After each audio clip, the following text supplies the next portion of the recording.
Undercover Carson, secret agent.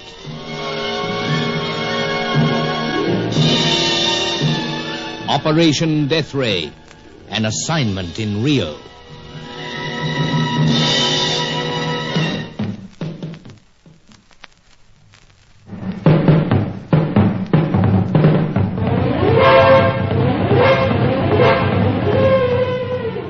Six scientists had come to South America with the secret of a death ray, and all but one of them were dead. Charco still lived, and Charco now had full details of the weapon.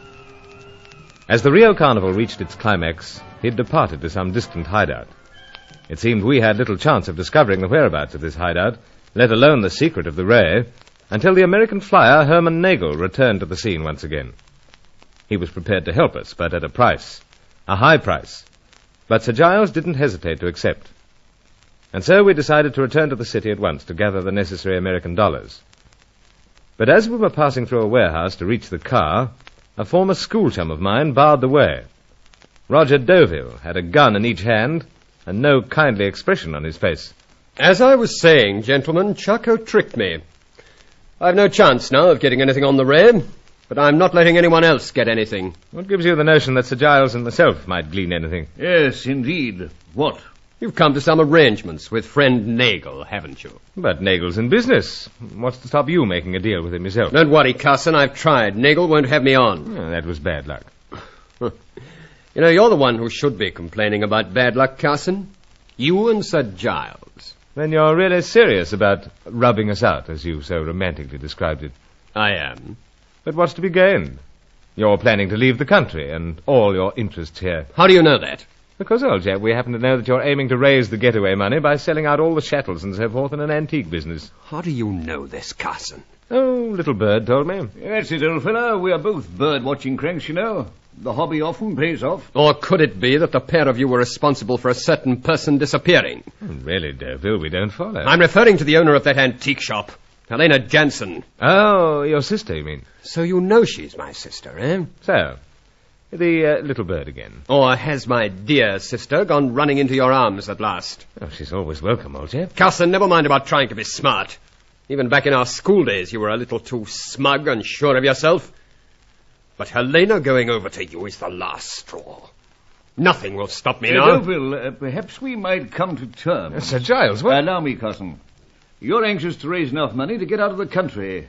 Well, then, perhaps we could manage that. Oh, really, sir, I don't follow that. You don't, Carson? I'd say that Sir Giles was suddenly concerned about his own neck. I've risked my neck many a time, Deauville. It's simply that I fail to see how your personal predicament calls for cold-blooded slaughter. You don't, eh? So if it's money you want... I'll raise what money I want in what manner I choose. I'm not risking any further interference by Carson or yourself. So this is a final... Oh, what the devil... Young Angelo, Oh. He's thrown a knife. A final... Goodbye. Watch out, Carson. Miss. He's falling. And drop the guns. Grab them, sir. Yes. I'll put the fella gently to the floor. Like so. Oh. You asked for this, old chap. Excellency, what else am I able to do? What else? You've done splendidly. It was either his life or ours. Carson, I've had this coming for a long time. Well, so, you have. As Helena always said, I've been a traitor. You have, Roger. I'm done for, Carson, but I'll tell you something. Tell me what? You don't know what a traitor really is. How so? You'll find out, Carson. You'll find out. He's gone, Carson. So. I never thought it would end here, abruptly like this. He's dead, Excellency? I fear so. I do not wish him death. But what else can I do? Let there be no recriminations. Deauville deserved all he got. What are you doing, Carson? I'm just going through his pockets. See? Wallet, diary. Never know what they might yield. Of course. Say, What the deuce? It's Nagel. I heard two shots. Figured maybe Deauville got you both. He certainly did not. So I can see. Listen, Nagel. Did you know he was lurking here by any chance? Sure.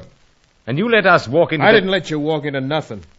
I knew your man Friday was lurking close handy. Howsoever... I mind my own business, Carson. You guys want me to dispose of the body? something will need to be done. Jervis, yes, Carson. Then if you'll quit whining, I'll see to it. But how... Listen, Bud, this wouldn't be the first time that someone had just vanished. The inland jungles don't tell tales. They keep many a secret. I think I understand. Yeah, but you understand I do this only as long as I'm engaged for the other job. Oh, yes. And we'll get back to the city and, dig out the money right away. Okay, then. Like I said before, I'll be waiting here. Fine. We'll make a move, Carson. Yes, sir. Come along, Angelo. Indeed, Excellency. You're proving every bit as valuable to us as your late uncle. Carson, you're looking strangely pensive. Just thinking, sir. Amongst other things, how we're going to break this to Elena when we get back to the apartment. But as you say, must make a move.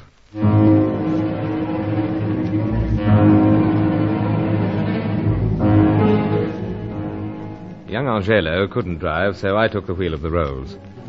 We made good time along the bay, but had to slow down again when we ran into the carnival crowds. The merrymaking seemed to be mocking us. And once again I thought of what was hanging over the heads of these people. A death ray. A weapon that had long been the dream of twisted minds. A weapon capable of shattering peace. A weapon that was perhaps already in working order. But breaking the news to Elena became the immediate problem as we entered the apartment. However, we were in for a surprise. Miss Jensen? Miss Jensen? It's no use, Sir Giles. She's not here. This alarms me greatly, Carson. Why should she have gone? She assured us she'd be waiting here. No idea, sir. Hasn't the young woman any regard for her own safety? She'll be running into trouble. I can't understand it, sir. I don't like to say it, Carson, but I've a feeling that she's gone. Really gone. Carson, unless Nagel takes off within the hour, you'll be here for the night. But, sir, we've no idea precisely how far or how long it takes to reach Charco's hideout. Yes, that's so. But I'd be very much happier if you could get out of town and on your way immediately. There's always the danger that someone or something may obstruct you here. Well, let's see the time. You've already given Miss Jensen a little over an hour. Another few minutes, sir. Whatever you say, Carson. Please don't get the impression that I'm trying to chase you off. Oh, perish the thought. But Nagel's a contrary fellow. He may change his mind. I don't think so, sir. Always sticks to his end of a bargain. Some bargain. $5,000. It'll be worth every cent if we can find out Charco's whereabouts. Let's hope so. I really think that I should be going along with Angelo and yourself. No, nonsense, sir. Someone's got to hold the fort this end. Well, I suppose so. But there's something been worrying me. I knew it. You've been sitting there with your forehead a mass of furrows. What is it? Deauville. What he said just before he passed on. What was that, Carson? Well, at least he had the decency to admit that he'd been a traitor to his country. He did? But he said something about me not knowing what a traitor really was. And that I'd find out. Did he? Well, you must remember, sir. Oh, I do recall him mumbling something. I thought he was dribbled. His mind going, you know. Well, he seemed dead serious about it. What a traitor really was, that you'd find out. So? I wonder, did he mean his sister? That might explain why she's not here. Of course, that's it. No, it's not, sir. But, old fella... I didn't seem to apply to Elena. No? Carson, I think it makes sense this time. Then what, sir? It would account for his silence. But who is this, Sir Giles? I find myself rather horrified at the thought. Yet others have proved to be equally treacherous. But who, sir? The Major. The Major? Not Aubrey Dent? Yes, Carson. Oh, it's impossible. No, the more I think about it, the more perturbed I become. But we've absolutely no reason to doubt Aubrey. Haven't we? Carson, I fear I've been keeping something from you. You know that Dent flew down to the Lake District of the Argentine. So, sir, to recover from that bullet wound he collected. But what of it? I didn't want to burden you with too much at the one time, but I was dismayed to learn that he hadn't arrived in the Lake District. I checked with the hotel where he was supposed to stay and many other hotels. When did you do this, sir? When you and young Angelo were out in the carnival crowds, on the track of Charco and the Cossack. It is curious. I was deeply upset, Carson, though it never really occurred to me until this remark of Deauville's that Dent may have been playing a double game. Yet he's a highly regarded operator. Oh, indeed. But I've already mentioned, others in his position have succumbed to the lures of the opposition. No, I can't resign myself to it, Sir Giles. But neither of us knew him particularly well. Granted. Anyway, I'll do what I can to trace him. It doesn't look as if Miss Jensen's coming back to us. Doesn't, I fear. So I think you better rejoin Nikola and be on your way. Though do take care of yourself, old fellow. You're going towards the very heart of the darkness.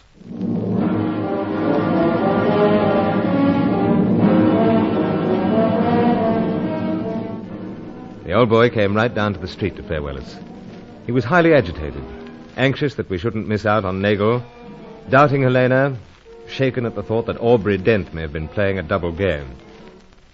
We took a taxi back through the carnival crowds, then down to the bay. Herman Nagel was standing by. The late Roger Deauville was on board the plane that rode at the mooring some 50 yards out. A miserable end for a man, yet fitting to the life he'd led. In a shed near the end of the jetty, I handed over the $5,000. Right, Carson. I won't bother counting them. I'll just split them in half. Yeah, that ought to be around about 2,500. And what's all this in aid of, Nagel? I'm leaving half here, Carson, just so as you'll understand that I'm on the level. Half goes into this locker. Oh, please yourself.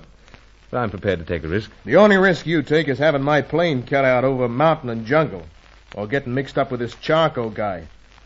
Well, here it goes. All locked up.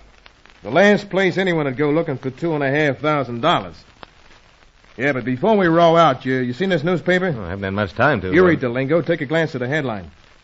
2 airliners missing, same area. Vanished without trace. Yep, and it's in much the same area that we're hidden. What are you getting at, Nagel? I was just wondering whether both them planes might have fallen foul of a death ray.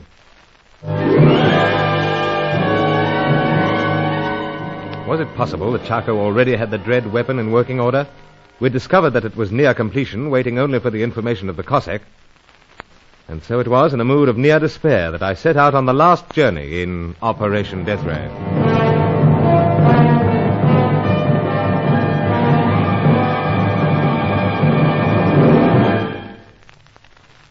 Undercover Carson is written by Michael Noonan and produced by Reginald Goldsworthy for Macquarie Broadcasting Service.